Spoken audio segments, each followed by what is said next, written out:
अगं संध्याकाळी पाणी देऊ आता. ए बाई ऐक ना. काय र? अरे उन्हाळा आलाय आता तोंडाला चव नाही राहिली. मग काय करू? मग अशी एक रेसिपी कर म्हणजे चटणी वगैरे नाही का हा तुला येते? चटणी येते ना मला. कशाची येते? कांद्याची येते, कांद्याची आणि दह्याची. कांद्याची आणि दह्याची. हा. बरं ती आम्हाला आता उन्हाळ्याला करून दाखव. बरं बरं लगेच चल. चला. चला. मला आता चटणीची सारी सामग्री काढून घेतली. ती काय काय घेतली तुम्हाला सांगत.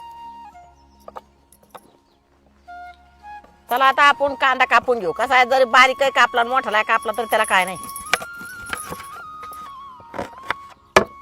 ही चटणी बनायला मिक्सर नाही तर खलबाता लागतो. मी आता खलबात्यातच कुटी दे.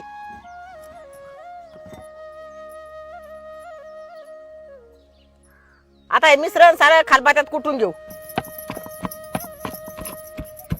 आता आपली चटणी तयार झाली. आता चुलीवर याला सारखा देऊन घ्यायचा. चला आता आपण चूल पेटून घेऊ. आता आपलं तेल गरम झालं. आता चटणी टाकून घेऊ. आता 2-3 मिनिटं चांगली तेलात अशी परतू परवू घ्यायची. आपली कच्च्या कांद्याची दही चटणी तयार झाली. आता काढून घेऊ.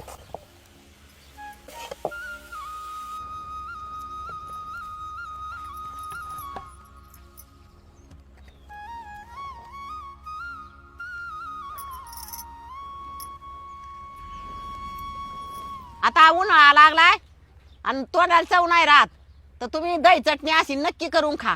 नुसतं हेडेव नका बघू. लाईक आणि फॉलो करा.